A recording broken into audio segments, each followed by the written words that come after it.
आप सब जो साइड में खड़े हैं बैठ जाइए। आप लोग भी खड़े हैं या बीच में आ जाओगे ज्यादा अच्छा होगा। आप सब बीच में आ जाओ, अच्छा रहेगा। आज सामने रहोगे आप लोग भी, थोड़ा सा यार आगे आ जाओ, मुझे कोई दिक्कत नहीं, पर थोड़ा सा बैठ जाओ तो ज्यादा अच्छा होगा। दोस्तों, आज खवासा की धरती पर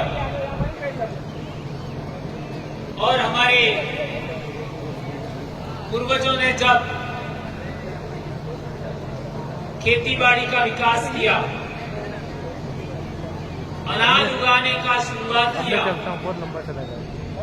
उस जमाने से चले आ रहे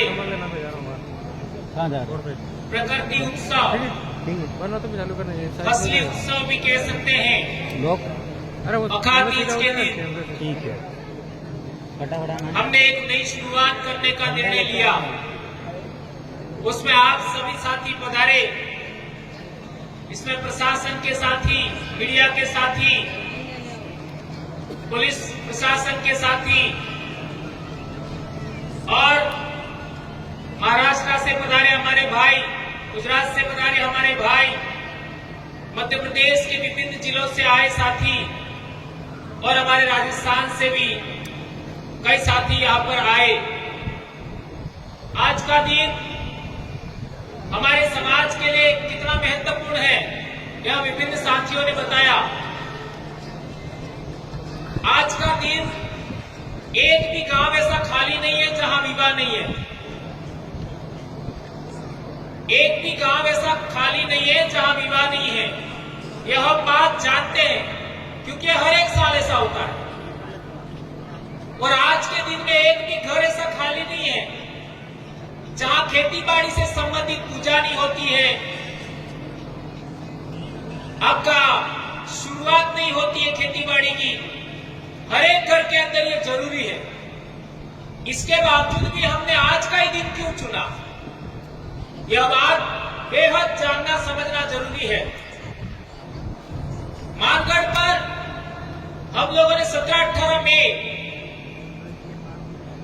तो आदिवासी परिवार का शुरुआत किया था, तो आज हम लोग यहां हैं, इतने भी लोग नहीं थे। लेकिन आज देखो आदिवासी परिवार का डंका कहां कहां बज रहा है। अभी 4 मीटिंग हो गया है, आदिवासी परिवार की व्यवस्था के अकॉर्डिंग ही देश भर के सभी संगठनों का अलायंस बन रहा है और 30 संगठनों का अलायंस पूरा हो गया है, 30 संगठनों का। और आने वाले समय में 13 जुलाई को राजस्थान में मीटिंग है, पश्चिमी भारत के जो बचे हुए संगठन हैं उनको भी जोड़ दिया जाएगा। ये आदिवासी परिवार के नेतृत्व में इतना बड़ा काम हो रहा है हमारी आइडियोलॉजी के अनुरूप। उसमें हमने बात रखा कि कोई भी व्यक्ति प्रमुख नहीं होगा, कोई भी अध्यक्ष नहीं होगा, सब अपने अपने संगठन को जिंदा रखना है, किसी को भी खत्म नहीं करना है। हाँ, हम एक जगह पर बैठेंगे, कोई प्रमुख नहीं होगा। उस बात को एक्सेप्ट किया गया। जिस तरीके की आदिवासी परिवार की व्यवस्था है, आदिवासी परिवार कोई संगठन नहीं है, इसका कोई अध्यक्ष नहीं है, उसमें जो व्यवस्थाएं हैं वही बात हम लोगों ने दूसरे लोगों के सामने साझा किया और उन लोगों ने इस बात को एक्सेप्ट किया, माना। तो इसी तरीके की बातें हम लोग पूरे देश भर में हमारे समाज के लोग हैं, इसको एक्सेप्ट कर रहे हैं, स्वीकार कर रहे हैं और आगे बढ़ रहे हैं। इसके लिए जिम्मेदार या फिर आप सबका योगदान रहा है। भील आदिवासियों का इतना बड़ा कार्यक्रम पूरे इलाके में पिछले 10 साल में हुए। अभी 17 मई को हमारे 10 साल पूरे हो जाएंगे। लेकिन इस बीच में हमने बहुत सारी ऐसी बातें भी देखी जिसकी वजह से हमारे बहुत सारे संगठन टूटे, बिखरे और उसके बड़े बड़े कारण क्या रहे वो आप सब जानते हो, आपसे बेहतर कौन जानता है। लेकिन मैं यूं कहना चाहता हूं कि आप लोग अपने आप को कहते हो मैं इस देश का मालिक हूं, मेरे बाप दादा इतने महान थे, हमारे बाप दादे राजा महाराजा थे। ये सब बातें हम बोलते हैं और हमें बिल प्रदेश बनाना है, ये भी बात हम कहते हैं। लेकिन जो लोग एक पोटली में बिक जाते हैं वो बिल प्रदेश बना सकते हैं?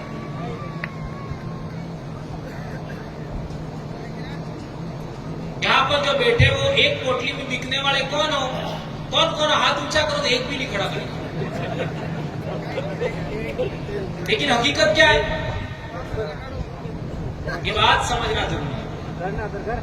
और 5,000 में बिकने वाले कितने हैं?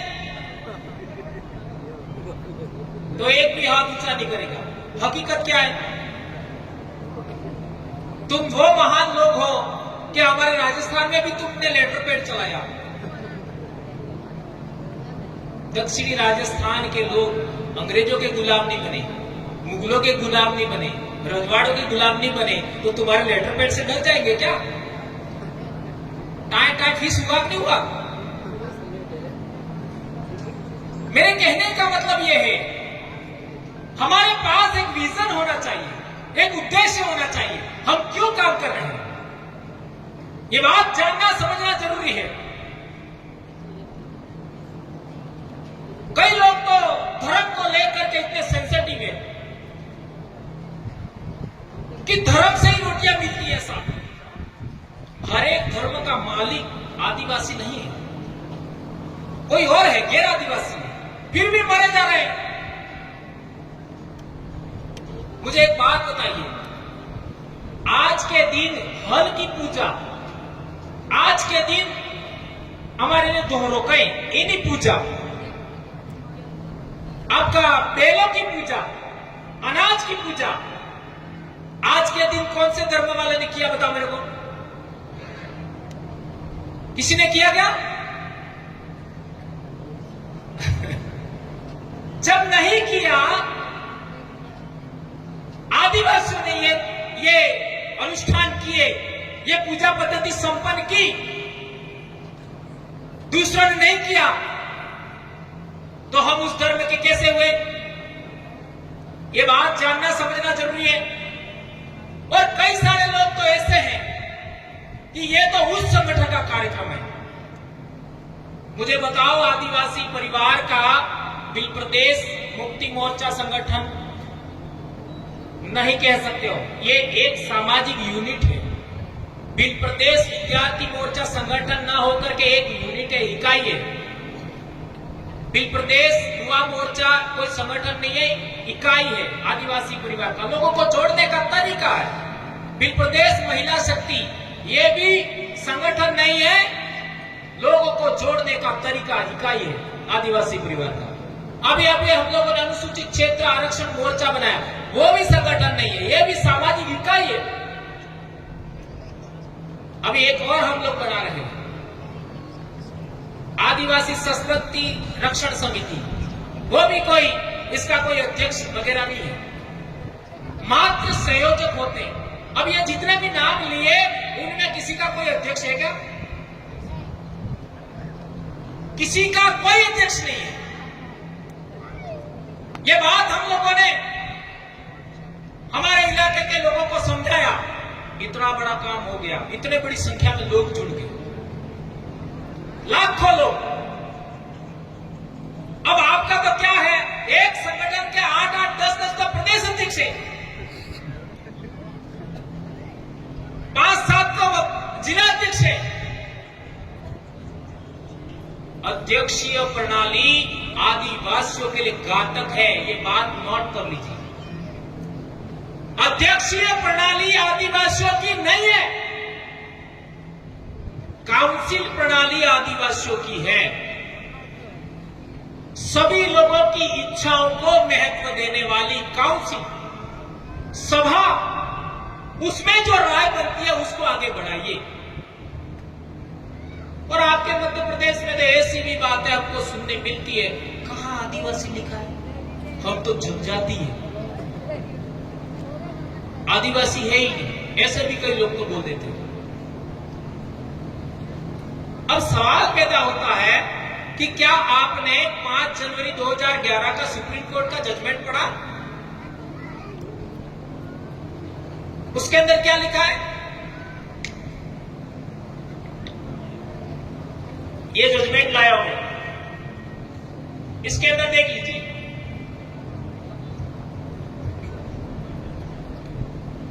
इसको पढ़ लीजिए, या जोरावर जी उनके पास भी होगा। इसमें लिखा है शेड्यूल ट्राइब और अबोरिजिन, नहीं, अबोरिजिन और शेड्यूल ट्राइब। जो अबोरिजिन है वही शेड्यूल ट्राइब है, और ब्रैकेट में आदिवासी लिखा है। ये सुप्रीम कोर्ट का जजमेंट है, 5 जनवरी 2011। एबोरिजिन और शेड्यूल ट्राइब ब्रैकेट में आदिवासी।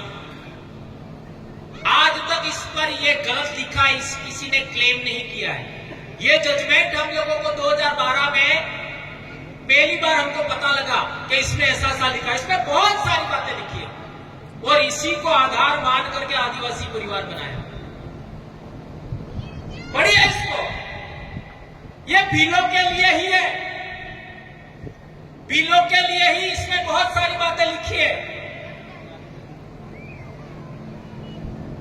तो हम लोग, कई सारे ऐसे लोग कहते हैं कि हम तो अनुसूचित जनजाति है, आदिवासी नहीं है। तो कम से कम सुप्रीम कोर्ट का जजमेंट तो पढ़ो।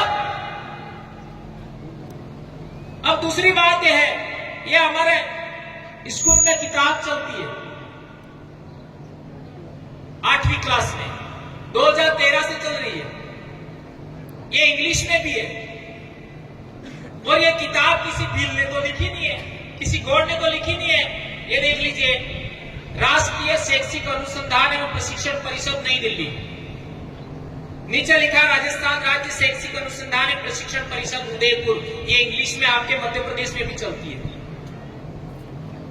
भारत के सभी राज्यों में चलती है इंग्लिश में। इसमें आदिवासी का पाठ है,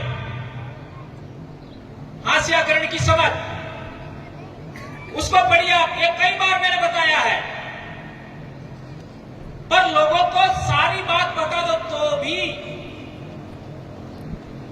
कई बार मुझे ऐसा भी लगता है कि जो दिमाग है ना, इसमें न जाने लोगों ने क्या भर दिया है। ये देख लीजिए, ये हास्याकरण की समझ 5वां पाठ है, उसमें साफ लिखा है ये आदिवासी कौन लोग हैं। पढ़िए इसको, आदिवासी कौन लोग हैं, आप पढ़िए इसको। इसी के अंदर ये साइड में लिखा है, आदिवासियों को जनजाति भी कहा जाता है। ये पिंक कलर में, आदिवासियों को जनजाति भी कहा जाता है, लिखा।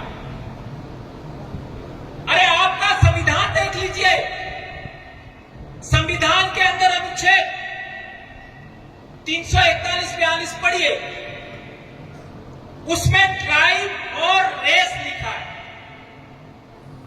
ट्राइब और रेस,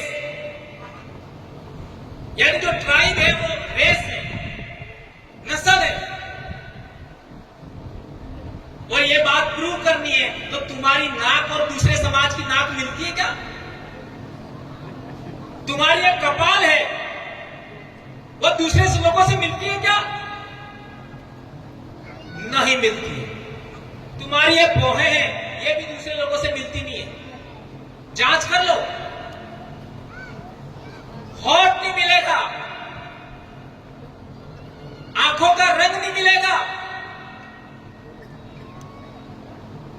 ये बात समझिए, तुम लोग कोई बाहर से आए हुए लोग नहीं हो, ये सुप्रीम कोर्ट का जजमेंट बोल रहा है।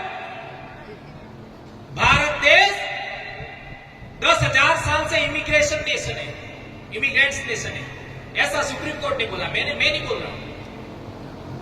और ये किताब भी बोल रही है, इसमें लिखा है साफ और स्पष्ट शब्दों में कि आदिवासी समाज औरों से बिल्कुल अलग दिखाई देते हैं, औरों से यानी दूसरों से, क्योंकि उनके भीतर ऊंच नीच का फर्क बहुत कम होता है। इसी वजह से यह समुदाय जाति वर्ण पर आधारित समुदायों या राजाओं के शासन में रहने वाले समुदायों से बिल्कुल अलग है। यह सब बता रहा है। 2011 का सुप्रीम कोर्ट का जजमेंट आने के बाद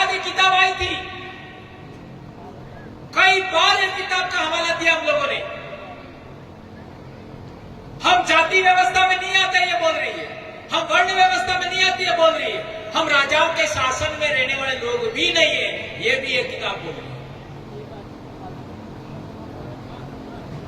बोलिए आप, इतना साफ किताबों में स्कूल में हम पढ़ा रहे हैं, लेकिन स्कूल में पढ़ाने के लिए कोई आपत्ति नहीं है, लेकिन समाज को पढ़ाते हैं तो कई लोगों को आपत्ति हो जाती है। चल रहा है 2013 से किताब चल रही है। अब सवाल पैदा होता है कि आपको जनजाति प्रमाण पत्र दिया जाता है, यानी जनजाति भी ऊपर नहीं लिखा होता, जाति प्रमाण पत्र। ये आवाज किसने उठाया आज तक? हम ट्राइब हैं, हम शेड्यूल ट्राइब हैं, तो हमको शेड्यूल ट्राइब का सर्टिफिकेट मिलना चाहिए। नहीं, जाति प्रमाण पत्र दे रहे। आज तक किसी ने आवाज नहीं उठाई। ये ऐसा क्यों हो रहा है? ये बात हम लोगों को समझनी जाननी चाहिए। आगे लिखा है, आदिवासियों के बहुत सारे जनजातीय धर्म होते हैं। आदिवासियों के बहुत सारे जनजातीय धर्म होते हैं। उनके धर्म इस्लाम, हिंदू, ईसाई आदि धर्मों से बिल्कुल अलग है, बिल्कुल अलग है। वे अक्सर अपने पुरखों की, गांव और प्रकृति की उपासना करते हैं। साफ स्पष्ट लिखा हुआ है। फिर भी हमारे ढूंढने के लिए कई लोग तो चर्च में चले जाते हैं,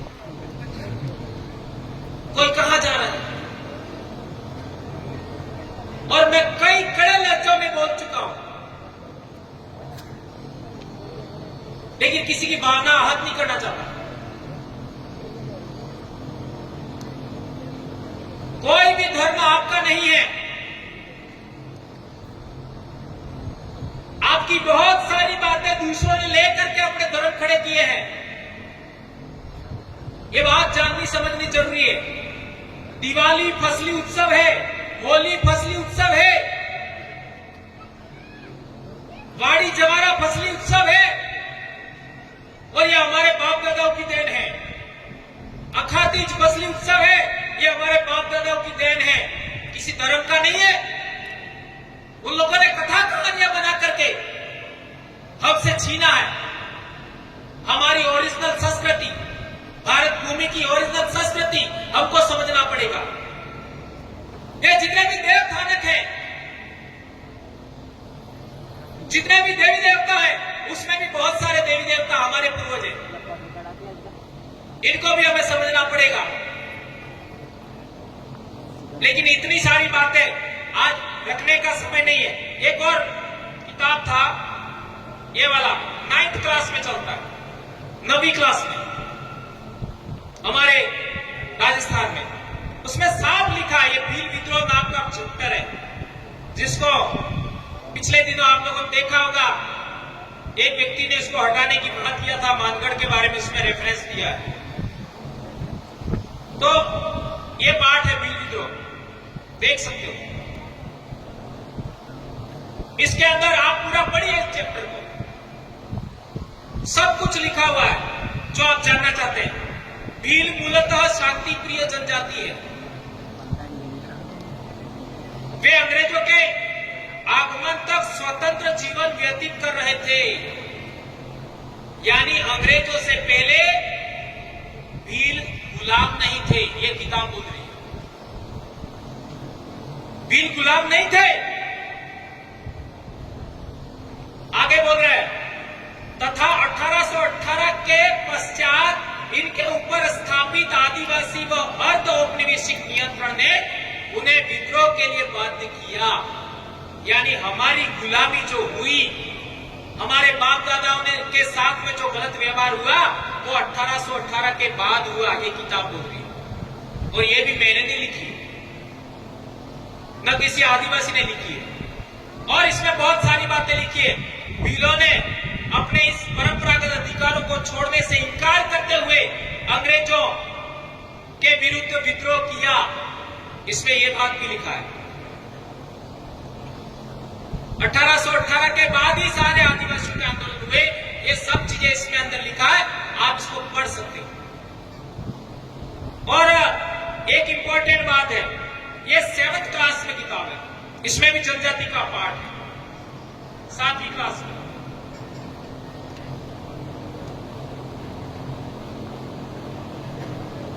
आटलो है तो बताना बाद भी दिमाग साफ में था तो डीएनए टेस्ट करा लीजिए मारे काजा ने कहीं पड़ती नहीं।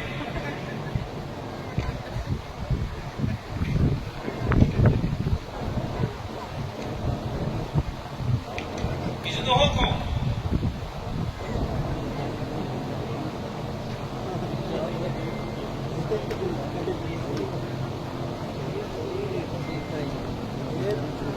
ये जनजातीय खाना बलोच एवं एक जगह बसे हुए समुदाय, ये 7th क्लास की सामाजिक ज्ञान, ये हम स्कूल में पढ़ा रहे हैं बच्चों, और ये किताब भी 2013 से चल रही है। इसमें साफ लिखा है उपमहाद्वीप के कई समाज ब्राह्मणों द्वारा सुझाए गए सामाजिक नियमों और कर्म कांडों को नहीं मानते थे और न ही वे कई असमान वर्गों में विभाजित थे। अक्सर ऐसे समाजों को जनजातीय कहा जाता है। ये साफ लिखा है। जनजाति भी कौन है? जनजाति को ये आदिवासी का है 8वीं की किताब में, और इसमें जनजाति किसको कहते हैं ये भी साफ लिखा है कि हम परंपरागत रूप से किसी भी स्थापित समाज या किसी भी प्रभावशाली समाज के परंपरागत नियमों को नहीं मानते। क्यों? क्योंकि हमारे अपने नियम हैं, हमारी अपनी परंपराएं हैं, हमारी अपनी संस्कृति है, उसको हम मानने वाले लोग हैं, इसलिए जनजाति है। और आप जिसने भी आपका मानव शास्त्र पढ़ा उनको पता होगा कि जनजाति वे ही है जिसकी अपनी बोली होती है, जिसकी अपना संस्कृति होता है, जिसका अपना इलाका होता है, जिसका अपना समाज व्यवस्था होता है, जिसका अपना धर्म होता है, वो जनजाति कहलाता है। ये बात हम लोगों को जानना समझना बहुत जरूरी है।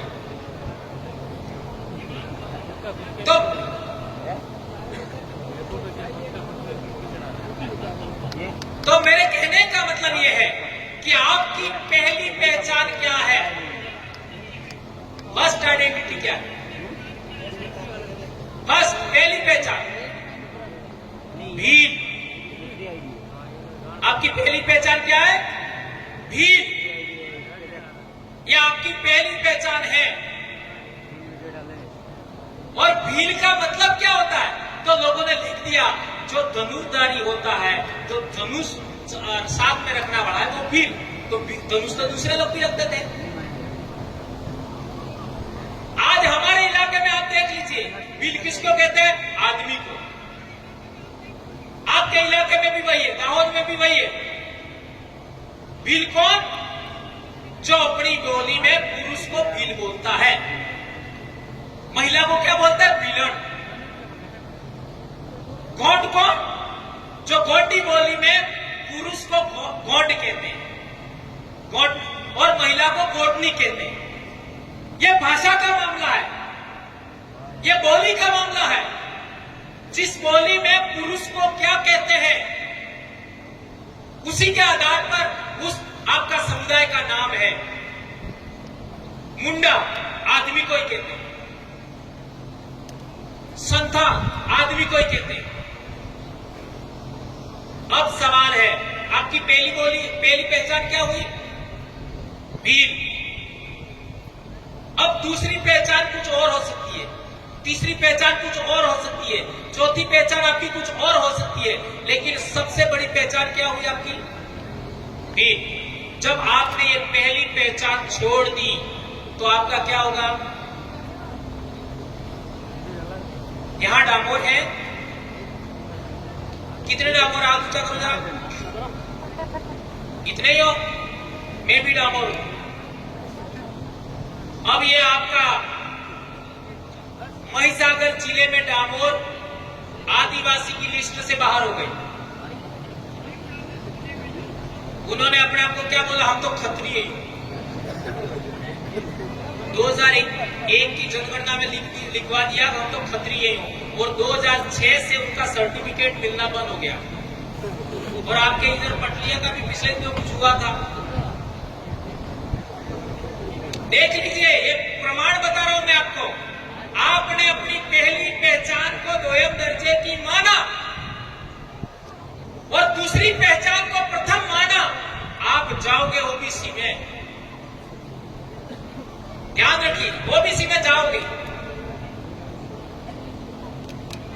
मध्य प्रदेश में आपका बिलाला के साथ भी कुछ समय पहले कुछ हुआ था, आप लोगों को आइडिया होगा। गुजरात में आपका राठवा के साथ भी हुआ था, इतिहास पढ़ लेना। जी जी जी हाँ।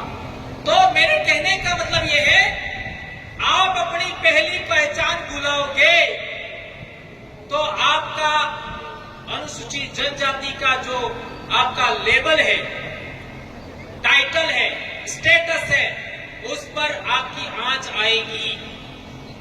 तो आपकी पहली पहचान क्या हुई? भील।